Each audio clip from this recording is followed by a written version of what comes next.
Hello and welcome to my channel. मेरा नाम है अमीशा शर्मा।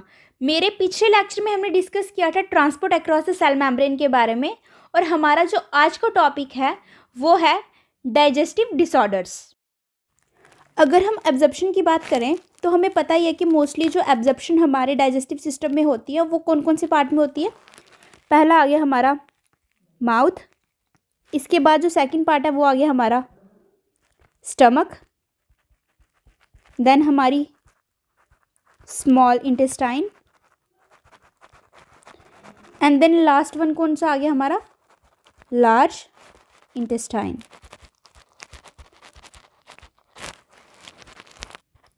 अभी तक जो हमने डिस्कस किया था ग्लूकोज की एब्जॉर्प्शन के बारे में, फ्रक्टोज की एब्जॉर्प्शन के बारे में, सोडियम की एब्जॉर्प्शन के बारे में, क्लोरीन की एब्जॉर्प्शन के बारे में, वो सभी हमने कहाँ डिस्कस किया था? स्मॉल इंटेस्टाइन में। मतलब कि जितने भी हमारा मेजॉरिटी प्रोडक्ट जो हैं वो हमारे स्मॉल इंटेस्टाइन में डाइजेस्ट होंगे। सो हम लिख सकते हैं majority of digested product are absorbed. इसमें क्या क्या आएगा? ग्लूकोज, फिर आ जाएगा हमारा फ्रक्टोज, अमाइनो एसिड, फिर हमारा आ जाएगा ग्लिसरॉल प्लस हमारे फैटी एसिड्स, देन हमारा आ जाएगा sodium ions and chloride ions. ये जितने भी प्रोडक्ट जो है ये सभी हमारी स्मॉल इंटेस्टाइन में एब्जॉर्ब होंगे। अब स्मॉल इंटेस्टाइन के भी कौन से पार्ट में ये सब एब्जॉर्ब होंगे? स्मॉल इंटेस्टाइन के जैसे हमें पता है 3 पार्ट है। कौन सा आ जाता है? Duodenum, jejunum and ileum. Duodenum में क्या होता है? मैक्सिमम डाइजेशन होती है, और जेजुनम और इलियम में क्या होता है? मैक्सिमम एब्जॉर्प्शन होती है। अब माउथ की बात करें तो यहाँ पे हमारे सर्टेन ड्रग्स जो हैं वो एब्जॉर्ब होते हैं। यहाँ पे ड्रग्स का मतलब है हमारी मेडिसिन्स जो हम इंटेक करते हैं वो हमारे माउथ में क्या होती हैं? एब्जॉर्ब होती है। स्टमक की बात करें तो इसमें हमारा क्या क्या एब्जॉर्ब होगा? पहले आ जाएगी अल्कोहल, देन हमारा वाटर, एंड लास्ट में आएंगी हमारी सिंपल शुगर्स। एंड हमारी लार्ज इंटेस्टाइन में क्या क्या एब्जॉर्ब होता है? पहले आते हैं हमारे वाटर, फिर आते हैं ड्रग्स, फिर आते हैं हमारे मिनरल्स। सो ये टॉपिक हो गया हमारा कंप्लीट। इसके बाद हमारा रहता है एक लार्ज इंटेस्टाइन। तो हम लार्ज इंटेस्टाइन को डिस्कस कर। लार्ज इंटेस्टाइन हमारे स्मॉल इंटेस्टाइन के लास्ट पार्ट के एंड से स्टार्ट होगी। तो लास्ट पार्ट कौन सा था हमारी स्मॉल इंटेस्टाइन का? इलियम। अब इलियम में और हमारा जो लार्ज इंटेस्टाइन का फर्स्ट पार्ट है जिसका नाम क्या है? सीकम। इलियम और सीकम में क्या है? एक स्फिंक्टर प्रेजेंट है, और उस स्फिंक्टर का नाम क्या है? इलियो सीकल स्फिंक्टर। ये वो स्फिंक्टर है जो हमारी सीकम और इलियम के बीच में प्रेजेंट है। लार्ज इंटेस्टाइन के हमें पता है कि 3 पार्ट होते हैं। सबसे पहला कौन सा जाता है? सीकम, फिर आता है हमारा कोलॉन, एंड देन हमारा आता है रेक्टम। अब इसकी बात करें तो कोलॉन को भी हमने फर्दर डिवाइड किया है, एंड कोलॉन का जो सबसे पहला पार्ट है उसको हम क्या बोलेंगे? असेंडिंग कोलॉन, देन आ जाएगा हमारा ट्रांसवर्स कोलॉन, फिर आएगा हमारा डिसेंडिंग कोलॉन, देन जो फोर्थ है हमारा वो कौन सा होगा? Sigmoid colon. ये जो पोर्शन है ये है हमारा असेंडिंग कोलॉन। ये जो पोर्शन है ये आ जाएगा हमारा ट्रांसवर्स कोलॉन, और ये जो पोर्शन है ये हमारा क्या आएगा? डिसेंडिंग कोलॉन, और यहाँ पे ये पोर्शन है ये हमारा आ जाएगा सिग्मॉइड कोलॉन। ये आगे हमारे लार्ज इंटेस्टाइन की डिविजन्स। यहाँ पे एक पार्ट और प्रेजेंट है जिसको हम बोलते हैं रेक्टम। यहाँ पे हमारे फीकल मैटर जो है वो स्टोर होता है, और रेक्टम की ओपनिंग को हम क्या बोलते हैं? एनस। सीकम को हम क्या बोलते हैं? Blind sac. अब इसका मतलब क्या है? एक स्ट्रक्चर है जिसकी सिर्फ एक साइड से ही ओपनिंग है और उसको हम बोलते हैं blind sac.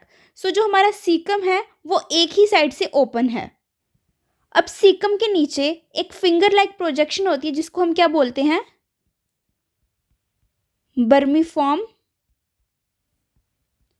Appendix. Vermiform appendix जो है ये हमारा क्या है? एक वेस्टिजियल ऑर्गन। अब वेस्टिजियल ऑर्गन क्या होता है? वेस्टिजियल ऑर्गन वो ऑर्गन होता है जो पहले फंक्शन में था बट अभी उसका कोई फंक्शन नहीं है। हम इस ऑर्गन को कंप्लीटली वेस्टिजियल नहीं बोल सकते, क्योंकि डाइजेस्टिव पॉइंट ऑफ व्यू से अगर हम बात करें तो इसका कोई फंक्शन नहीं है, लेकिन अगर ये अभी भी इम्यून सिस्टम में रोल प्ले करता है।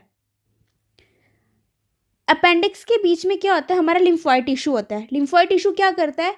हमारी बॉडी को प्रोटेक्ट करता है, ये बैक्टीरिया के अगेंस्ट फाइट करता है। हम ये नहीं बोल सकते कि जो हमारा अपेंडिक्स है वो कंप्लीटली एक वेस्टिजियल ऑर्गन है। कोलन में हमारी मैक्सिमम वाटर एब्जॉर्प्शन होती है।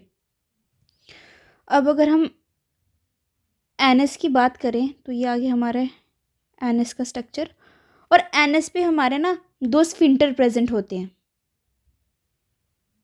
एक यहाँ पे और एक यहाँ पे।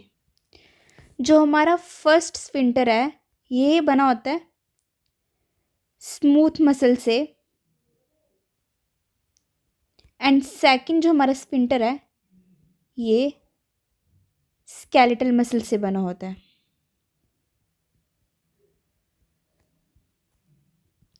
ये था पूरा लार्ज इंटेस्टाइन के बारे में। अब जो हमारा नेक्स्ट टॉपिक है वो है हमारा डिसऑर्डर्स ऑफ डाइजेस्टिव सिस्टम। सबसे पहले आ गया हमारा जॉइंटस, ये आ गया हमारा लीवर। जब डाइजेस्टिव सिस्टम पढ़ाया था मैंने, पहले आपको एक और पार्ट के बारे में बताया था, जो मैंने बोला था क्या है? स्प्लीन। स्प्लीन को हमने क्या बोला था? ये क्या होता है? Graveyard of RBC. हमारी बॉडी के जो आरबीसी हैं ये आफ्टर 120 डेज यहाँ पे आकर इनकी डेथ हो जाती है। अच्छा, जब आरबीसी टूटते हैं तो इनमें क्या प्रेजेंट होता है? हेमोग्लोबिन। अब जो हेमोग्लोबिन है ये 2 वर्ड को मिला के बना हुआ है, पहला क्या है? Heme and then globin. अब हीम जो है इसमें 2 पिगमेंट प्रेजेंट होते हैं, कौन कौन सा? बिलीरुबिन और विलीवर्डिन। अब ये स्प्लीन से जो हीम ग्रुप है ये जाता है हमारा लीवर में, और लीवर के सेल जिनको हमने क्या बोला था? हिपैटोसाइट, ये इन पिगमेंट को क्या कर लेते हैं? स्टोर कर लेते हैं।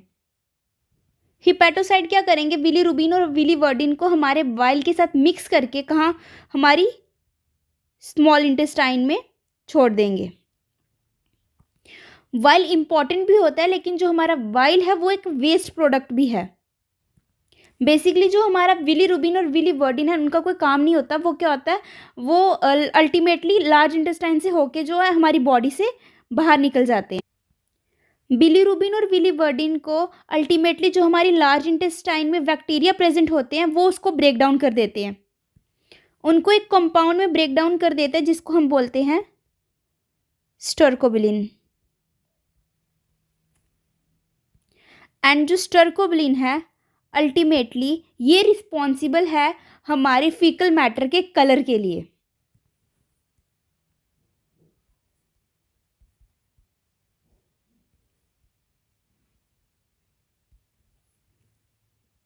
बट इन सम केसेस क्या होगा कि हमारे आरबीसीज का काफ़ी ज़्यादा ब्रेकडाउन होना स्टार्ट हो जाएगा हमारे स्प्लीन में। इससे क्या होगा? बिलीरुबिन और विलीवर्डिन का लेवल भी हमारी बॉडी में इंक्रीज हो जाएगा। अब जो हमारे लीवर सेल जिनको हमने हिपैटोसाइट बोला है वो हम विलीरुबिन और विलीवर्डिन को स्टोर नहीं कर पाएंगे। अब वो बिलीरुबिन और बिलीवर्डिन कहाँ चला जाएगा? हमारे ब्लड में। एंड वो बिलीरुबिन बिलीवर्डिन हमारे टिश्यूज़ के साथ अटैच होना स्टार्ट हो जाएगा, जिससे क्या होगा, हमारी आइज़ का जो वाइटिश पोर्शन है वो भी येलो दिखने लगेगा, हमारी स्किन कलर भी येलो टर्न हो जाएगा। बेसिकली जॉइंटिस क्या होता है? Deposition of biliverdin and bilirubin in the sclera of eye, skin, sweat, etcetera. Sclera क्या होता है? ये जो हमारी आई का वाइटिश पोर्शन होता है, इसको हम स्क्लेरा बोलते हैं। एक्चुअली हमारी बॉडी में एक्सेस अमाउंट बिलीरुबिन और बिलीवर्डिन का क्या काज करेगा? जॉइंटिस। अब इसका रीज़न क्या क्या हो सकता है जॉइंटिस का? पहला आ जाएगा हमारा फॉल्टी लीवर। अगर हमारा लीवर में कोई डिसीज़ है उसकी वजह से। सेकंड हो जाएगा हमारा टू मच आरबीसी ब्रेकडाउन। अगर किसी रीज़न से हमारी बॉडी में आरबीसी का ब्रेकडाउन ज़्यादा हो गया। एंड थर्ड होगा हमारा फॉल्टी रिमूवल ऑफ बाइल। सो ये हो गया हमारा जॉइंटिस कंप्लीट। नेक्स्ट हम करेंगे वॉमिटिंग के बारे में डिस्कस। वॉमिटिंग में क्या होगा कि जो खाना है वो हमारे स्टमक में आएगा, बट किसी रीज़न से हमारे माउथ के थ्रू वो बाहर आ जाएगा, दैट इज़ वॉमिटिंग। सो हम लिख सकते हैं ejection of stomach content through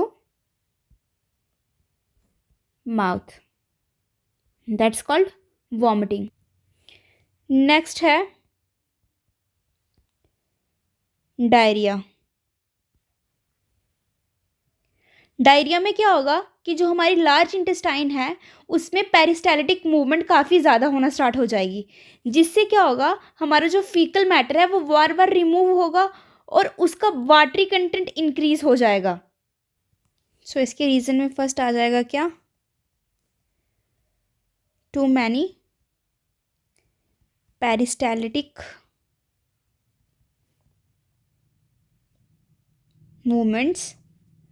and second आ जाएगा हमारा इंक्रीज फीकल लिक्विडिटी।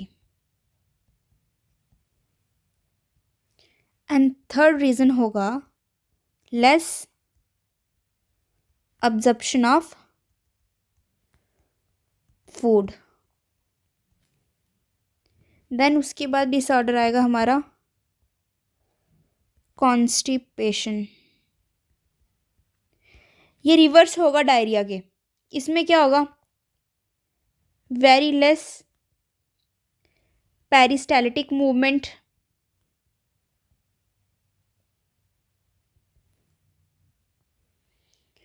सेकंड होगा water absorption from faeces. Last है हमारा इंडाइजेशन, जब हमारा खाना डाइजेस्ट नहीं होता, दैट्स कॉल्ड इंडाइजेशन। अब इसका रीज़न क्या क्या हो सकता है? एक तो faulty digestion,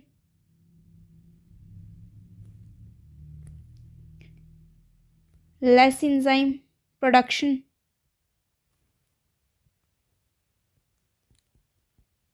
to much food intake,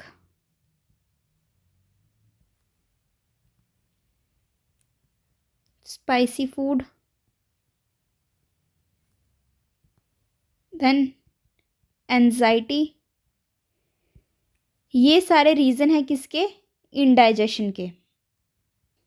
सो ये था पूरा हमारे डाइजेस्टिव डिसऑर्डर के बारे में। अब इस चैप्टर का हमारा एक लास्ट टॉपिक रहता है जो है प्रोटीन एनर्जी माल न्यूट्रिशन। इसमें हमने 2 डिसीज़ के बारे में डिस्कस करना है जो है मरेस्मस और क्वाशकर।